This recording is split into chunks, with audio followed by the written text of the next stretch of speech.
All right, today we're going to wade out into the coastal forests for a pretty critical scientific mission. We're breaking down exactly how scientists measure mangroves. Now, it might sound simple, but it is packed with precision, a ton of problem solving, and it's absolutely vital if we want to protect these amazing ecosystems. So, let's get right into it. First up, we'll talk about why this mission is so important in the first place. Then we'll get into the essential toolkit every scientist needs. After that, we'll see how to measure the youngest trees, the saplings. Then we'll cover the universal standard for measurement and learn the rules for dealing with nature's little curveballs. And finally, we'll tie it all together and see why all this data really truly matters. You know, the whole point of this mission is to build a really deep, data-driven understanding of these forests. I mean, to know if a mangrove forest is healthy, if it's growing, or if it's in trouble, scientists can't just guess. They need numbers. And not just any numbers. They need precise, standardized, and reliable numbers. And this data? It has a massive purpose. It's not just about how big one tree is. Nope. It's about tracking the health of the entire ecosystem, year after year.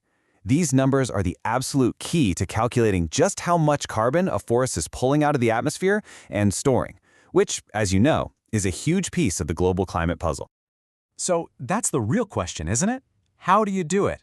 Well, it all starts with having the right gear and following a set of universal rules that any scientist can use, whether they're in Southeast Asia or South America.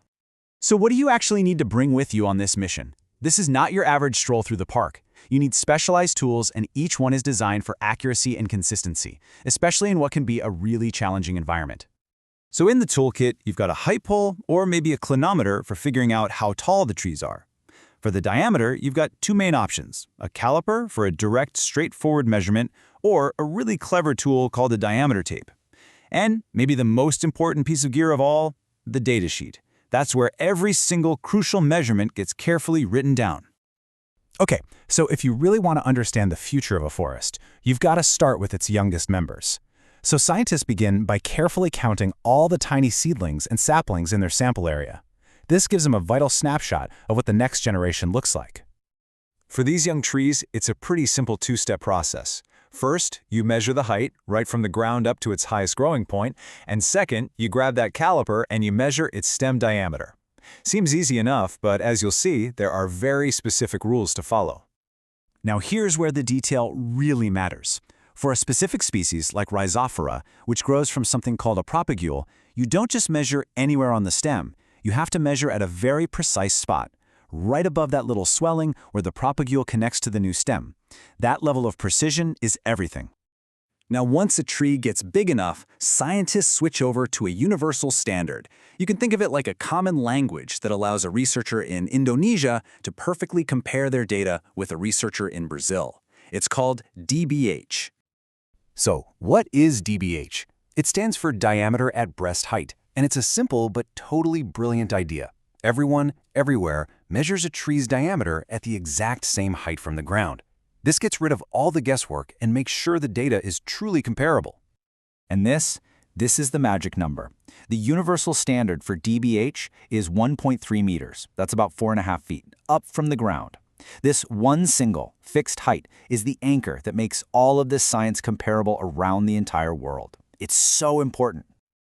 To get that DBH measurement, you basically use one of two tools. The caliper gives you a direct reading.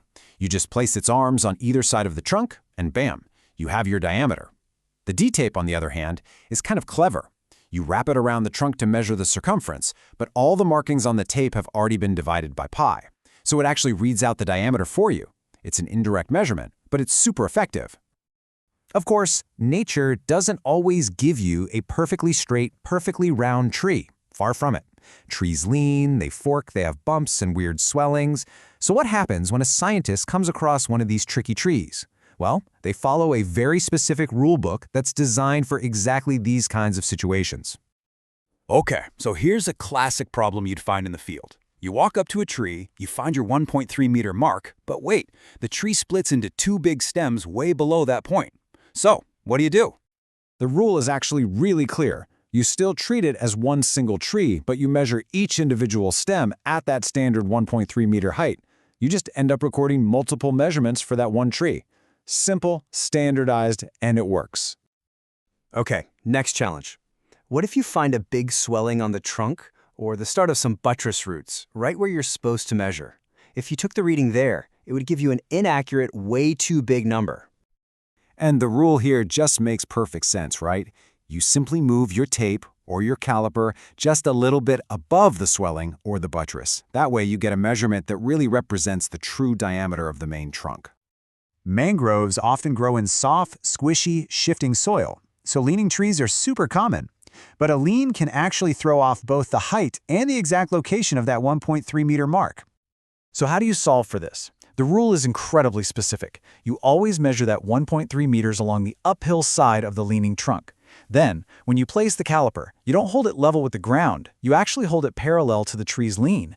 This makes sure you're getting the true diameter, perpendicular to how that tree is actually growing. It's all in the details. So, after all of this meticulous work, after measuring all the saplings, finding the DBH on every tree, and navigating all those tricky situations, what does it all add up to? Well, it adds up to a story, a really important one. This data is the foundation for, well, everything. With it, scientists can track the growth and health of a forest over time.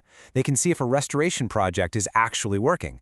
And, so critically, they can use these diameter and height measurements to calculate the total biomass of the forest, which then lets them estimate how much carbon is locked away in all those trunks, roots, and branches.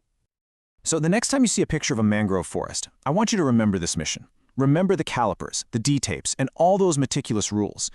Every single measurement is like a word, and when you put them all together, they write the biography of an entire forest. And by understanding that story, we get to help decide what its next chapter will be.